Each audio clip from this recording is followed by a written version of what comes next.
우리가 아는 것처럼 사람들에게는 오른쪽 눈, 왼쪽 눈, 이렇게 눈이 이제 두 개가 있다는 것, 우리 익히 아는 것이죠. 그런데 두 개가 있지만 눈에는 두 가지가 있다. 이런 생각을 우리가 해볼 수가 있습니다. 이게 무슨 말이냐면은 우리가 가지고 있는 눈으로 나를 바라볼 줄 아는 것, 이럴 때가 있고, 또 다른 사람을 보는 눈, 같은 눈을 가지고도 우리는 다른 사람도 보고 나 자신도 보고, 이런 두 가지가 우리가 가지고 있는 눈의 기능 가운데 있다는 것입니다. 그런데 나를 바라보는 눈과 다른 사람을 바라보는 눈이 차이가 있다는 것이죠. 어떻게 차이가 있을까? 나를 바라보는 눈은 아주 작다는 것입니다. 반대로 다른 사람을 보는 눈은 아주 크다는 것입니다. 그래서 우리가 다른 사람을 바라보는 눈이 크다 보니까 다른 사람을 볼 때는 아주 잘 본다는 것이고, 그리고 나를 바라보는 눈은 작으니까 나에 대해서는 제대로 보지 못한다는 것이죠. 그래서 다른 사람들에 대해서 이렇군 저렇군 말을 많이 하게 되어 있다는 것입니다. 다른 사람은 잘 보이니까.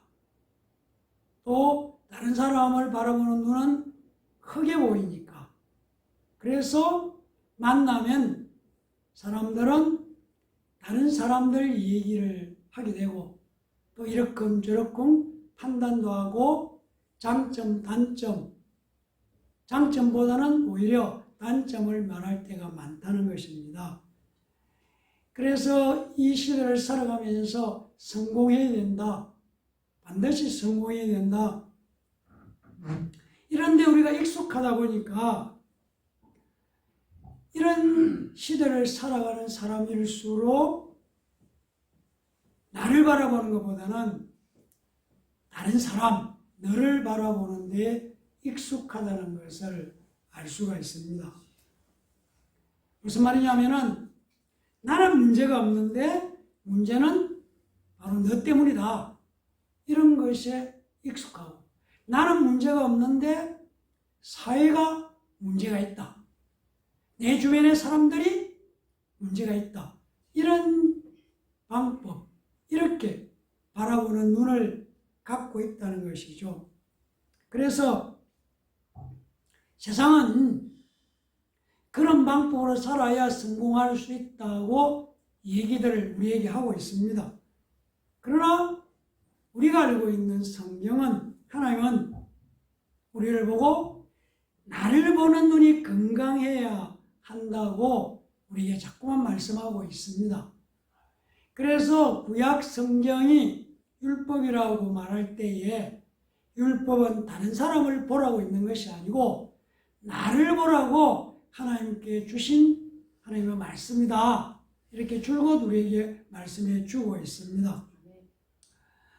우리가 다시 한번 바라보면서 자기 중심, 자기 위주로 자기밖에 모르는 사람들이 살아가다가 실패하고 어떤 잘못을 하고 어려움을 겪을 때에 우리는 그 실패하고 잘못한 자기 중심으로 살아가는 사람들이 잘못하는 것을 보면서 나에게도 있는 거짓과 욕심을 깨닫고 회개할 수 있는 것, 그게 믿음의 사람들이 가져야 될 태도이고 자세라는 것을 우리 다시 한번 생각해 보기를 간절히 부탁을 드립니다. 아멘.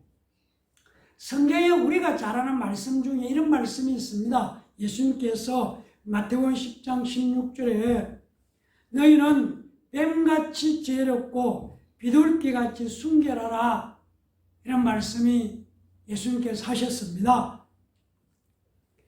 그런데 여러분들이 한번 생각해 보셨는지 모르겠습니다만 도대체 뱀같이 지혜롭다는 말씀이 무슨 뜻일까? 아니, 뱀같이 지혜롭다는 말씀이 무슨 의미의 말씀일까? 생각해 보면은 그렇게 쉽게 이해할 수 있는 말씀이 아닌 것 같다는 생각을 갖게 되는 것이죠. 왜 예수님께서 하필 뱀같이 지혜롭라고 말씀하셨을까? 그렇다면 우리가 뱀이 어떤 특성을 갖고 있는가를 이해할 필요가 있다는 것이죠. 이 뱀이라는 놈은 상대방, 적을 보면은 공격을 하는 습성을 가지고 있습니다. 그러니까 뱀은 도망가지 않는다는 것이죠. 여기서 우리가 깨닫게 되는 것은 우리가 살아가면서 우리를 하나님과의 관계를 자꾸만 흐트러게 만들고 세상을 쫓아가고 악을로 이끌어갈 때에 악한 세력에 대해서는 끝까지 대적해야 된다라는 것을 알 수가 있습니다.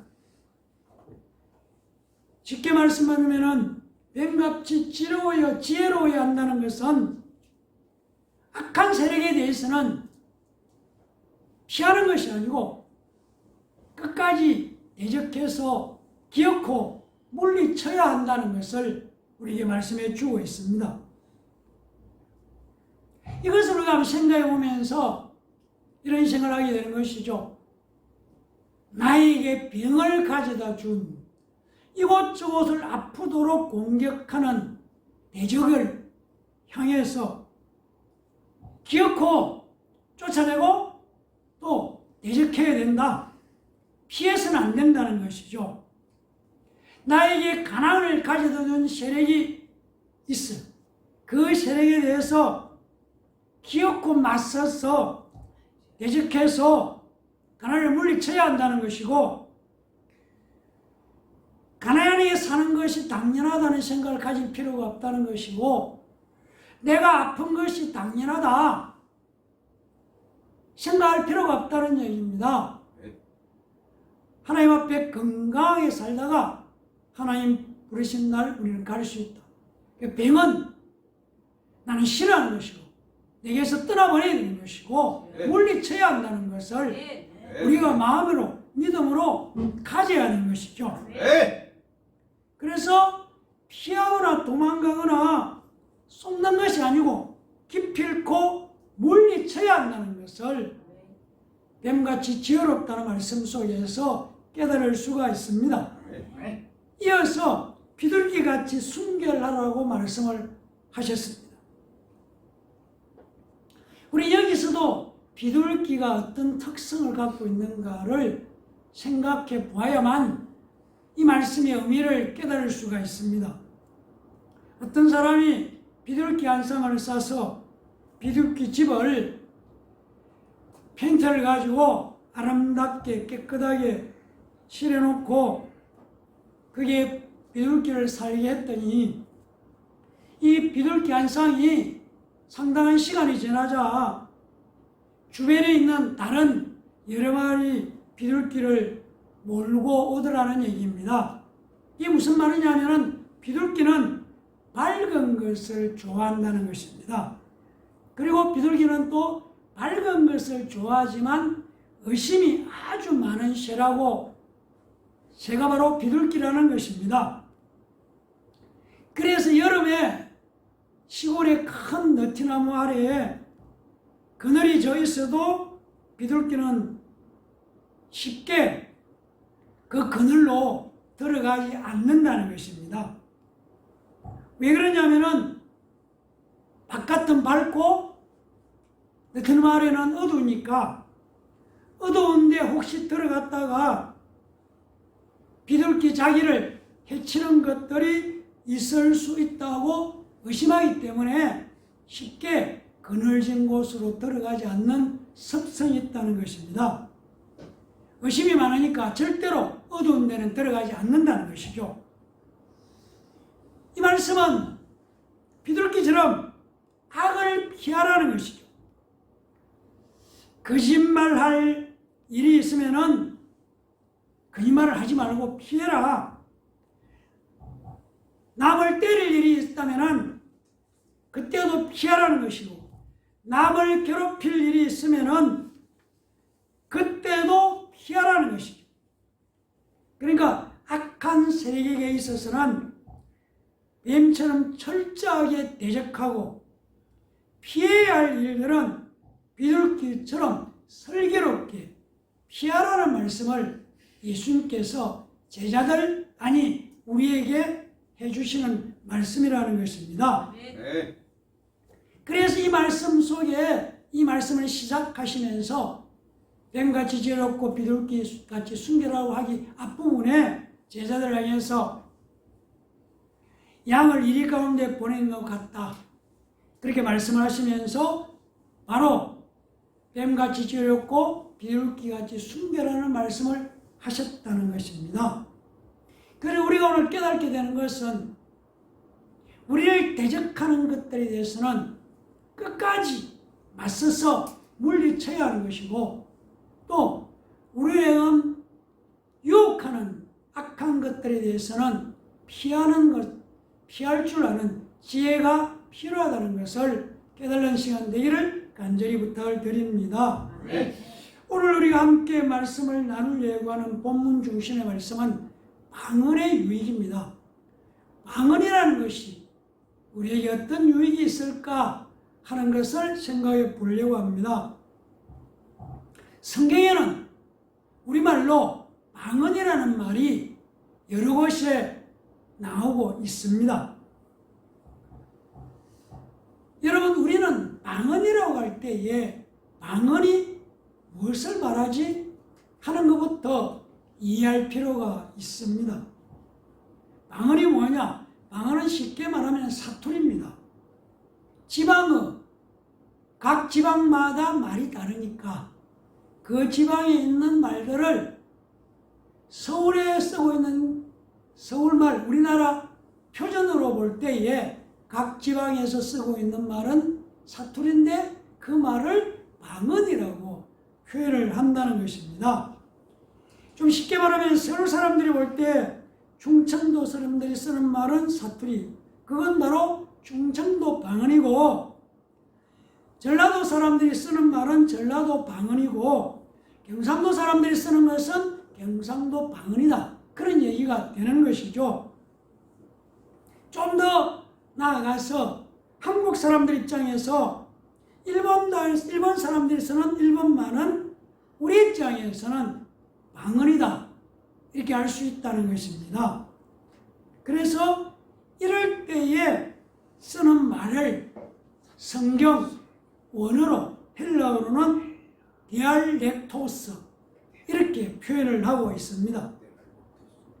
그러니까 헬라 말로 원어에서 디알렉토스 이렇게 말하면 사투리다, 그런 얘기입니다. 사도행전 2장 6절에 보면 이런 말씀이 나옵니다.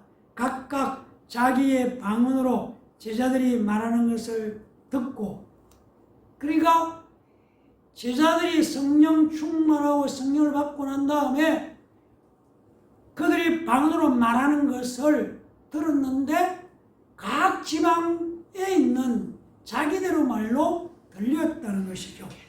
그러니까 디알렉토스로 들렸다, 성경 그렇게 말씀하고 있습니다. 그런데 성령께서 은사로 주시는 방언은 헬라말로 원어로 다르게 쓰이고 있습니다. 그럼 어떻게 쓰느냐? 그때는 헬라어로 글로사라는 말을 쓰고 있습니다. 디알렉토스나 글로스나 한글로는 둘 다 방언으로 우리 성경에 되어 있지만, 사투리냐 성령의 은사를 말하는가, 이것을 우리는 구별을 할 줄 알아야 한다는 것입니다. 우리가 잘 아는 것처럼 마가복음 16장 17절은 이렇게 말합니다. 믿는 자들에게는 이런 표적이 있다르니 곧 그들이 내 이름으로, 예수 이름으로 귀신을 쫓아내고 새 방언을 말하며, 이렇게 말씀하고 있습니다. 여기서 새 방언, 이 말은 무슨 말이냐면은 그 당시에, 예수님 당시에 일반적으로 통용되는 아람어도 아니고 헬라 말도 아니고 유대인들이 자기들의 고유 언어인 히브리어도 아닌, 그러니까 믿는 자에게 표적으로 다른 말, 글로스라는 말을 할 수 있게 될 것이라고 약속을 하고 있는 말씀입니다. 사투리도 아니고 성령의 은사로 주시는 말, 새로운 말, 언어, 새 언어, 새 방언, 글로사라는 말로 원어 성경은 되어 있습니다. 사도행전 2장 4절을 보면은 이런 말씀이 나옵니다. 성령이 말하게 하심을 따라 다른 언어, 방언들로 말하기 시작했다. 이때 쓰고 있는 말씀은 사투리, 디알렉토스가 아니고 글로사로 말하기 시작했다라고 말씀하고 있다는 것입니다. 새로운 말. 고린도전서 14장 2절을 보면은 이렇게 말씀합니다. 방언을 말하는 자는 사람에게 하지 아니하고 하나님께 하나니 이는 알아듣는 자가 없고 영으로 비밀을 말한다. 이렇게 말씀하고 있습니다. 무슨 말이냐 하면은 글로사로 성령의 은사로 방언으로 기도하고 방언으로 하는데 그 얘기를 보통 사람들이 알아들을 수 없다. 왜? 그 방언은 하나님께 하는 비밀스러운 말이다. 이렇게 설명을 하고 있습니다. 그래서 오늘 우리가 말씀을 나누려고 하는 것은 방언의 유익이 뭐냐? 방언이 우리에게 유익한 것이 뭐냐? 하는 것을 알 필요가 있다는 것이죠. 그래야만 우리가 기도할 때 방언으로 기도하는 분들이 많아요. 그것이 어떤 의미가 있다는 것을 알고 방언을 사용하는 것이 필요하다는 것입니다.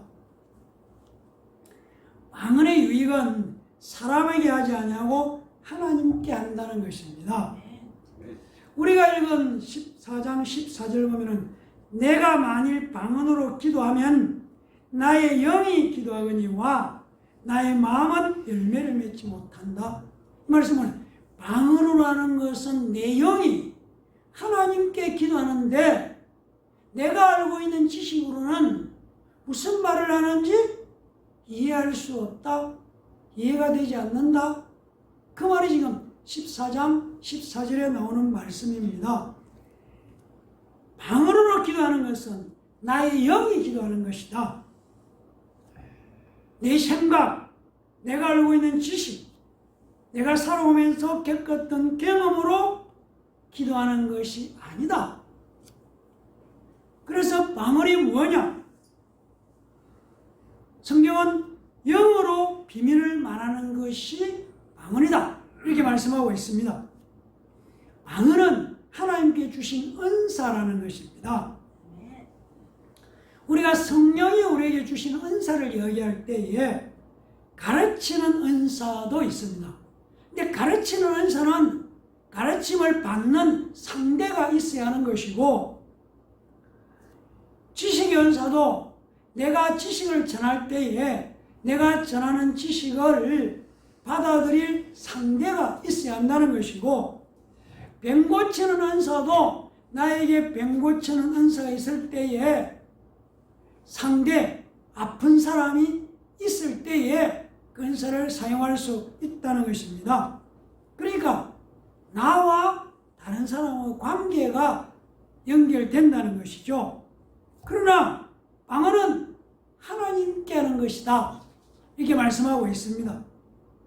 그래서 고린도전서 2장 12절 1절 말씀을 보면은 사람의 일을 사람 속에 있는 영 외에 누가 알리오? 이렇게 말씀하고 있습니다.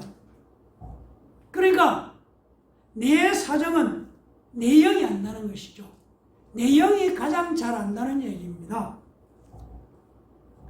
사람의 사정을 사람의 생각이 모르겠느냐? 이렇게 말하지 않습니다. 사람의 사정을 그 사람의 영이 안다. 이렇게 말씀하고 있다는 것입니다. 사람의 사정은 사람의 속에 있는 영 외에 누가 알리요? 고린도전서 2장 11절이 말씀합니다. 그러니까 내 사정을 누가 알고 있다는 말이냐는 것이죠. 내 영이 알고 있다는 얘기입니다. 나의 영이 내 사정을 잘 안다. 가장 잘 안다는 것입니다. 그러니까 내 생각, 내가 알고 있는 경험, 그게 아니고 내 영이 내 사정을 잘 알고 있다. 그런 말씀이 되는 것이죠. 그런데 내 사정을 가장 잘 알고 있는 내 영이 기도할 때에, 방언으로 기도할 때에 내 영이 하나님께 기도하는 것이다. 14절 그렇게 말씀하고 있다는 내용입니다. 이어지는 15절 말씀을 보면은 그러면 어떻게 할까? 내가 영으로 기도하고 또 마음으로 기도하며 내가 영으로 찬송하고 또 마음으로 찬송하리라 이렇게 말씀하고 있습니다. 영으로 기도하고 마음으로 기도하고 영으로 찬송하고 마음으로 찬송하고 이렇게 말씀합니다. 쉽게 말하면은 방언으로만 줄곧 기도하는 것이 아니고 내 생각, 지정의를 가지고 마음과 생각, 감정을 가지고 기도한다는 얘기입니다. 이럴 때에 우리의 생각, 감정, 마음으로 기도할 때에 그때 기도할 때에 어떤 기도가 될까? 여러분 한번 생각해 보면은 대부분의 사람들은 생각, 마음은 자기가 경험했던 것, 자기가 알고 있는 것, 그것을 연구해서 과거의 어떤 일, 지금 겪고 있는 일, 자기가 지금 느끼고 있는 그 부분을 기도할 수밖에 없다는 것이죠. 그러나 내 사정과 미래를 이렇게 될 것이야. 내가 알고 있는 것, 내가 생각으로 지식으로 알고 있는 그 상황, 진행한 것, 현재 그걸 종합하다 보니까 내 앞으로도 이런 일이 일어날 거야 라는 것을 추측해서 기도할 수밖에 없다는 것입니다. 그러니까 이런 기도가, 이렇게 하는 기도가 어떤 기도일까? 일반적으로 하는 기도는 내가 알고 있는 내 마음, 내 생각, 내 지식으로 기도하는 것이라는 것이죠. 내가 알고 있는 경험과 지식으로 내 사정을 하나님께 아랜다는 것이죠. 이 기도가 잘못됐다는 건 전혀 아닙니다. 우리는 보통 그렇게 기도할 수밖에 없다는 얘기입니다. 그 기도를 해야 된다는 것도 맞는 얘기죠. 그런데 오늘 우리가 읽은 성경에서 방언으로 하는 기도는 내 영이 기도하는 것이라고 말씀하고 있습니다. 영은 시간과 공간을 초월하는 것이고 미래도 영은 알 수 있는 것이죠. 우리의 지식으로는, 지식이나 경험은 내가 살아오면서 알고 있는 것에 근거를 두는 것이고 내 영은 시간과 공간을 초월하는 그 영이 앞으로 일어날 일들, 문제를 더 잘 알고 있다는 얘기입니다. 그래서 영은 공간과 시간을 초월해서 미래를 위해서도 기도할 수 있다는 얘기입니다. 영이 기도한다는 것은 어떤 면에서는 내 미래를 알고 있는 내 영이 기도하는 것과 같은 내용일 수 있다는 얘기입니다. 그래서 방언으로 기도하는 것은 굉장히 중요하다는 것을 제가 여러분들에게 말씀드리고 싶어서 기도 얘기를 하면서 방언 기도를 말씀드리고 싶은 것이죠. 기도해야 됩니다. 어렵고 힘들고 문제를 만났다면 기도해야 되는 것이죠. 기도가 내 형편을 바꾸는 것이고 기도가 교회가 이 지역에 필요한 기도하는 교회로 바꿔놓는 것이 기도라는 얘기입니다. 하나님이 함께 하셔야 되는 것이죠. 하나님의 도움을 구해야 하는 것이죠. 인생을 살아보면서 내 힘과 내 노력과 내 열심으로만 되지 않는다는 것을 깨달은 것이죠. 그래서 우리를 하나님께서 부르셨지 않습니까? 그래서 도와주겠다는 얘기입니다. 가만히 있는 것이 아니라 네가 필요한 것을, 어려우면은, 힘들면은, 막혀있으면은 나를 찾으라. 나를 부르라. 그럼 내가 너를 도와줄게. 하나님은 그렇게 우리에게 도와주겠다고 하셨어요. 조건이 있다는 얘기입니다. 부르라는 것입니다. 도와달라고 내게 구하라는 것입니다. 그게 하나님께서 우리에게 약속하셨습니다. 오랜 신앙생활 속에서 이 사실을 알고 있으면서도 실제로 기도하지 않는 것이 문제고, 기도하지 않으니까 현재 상태에서 머물러 있는 것이죠.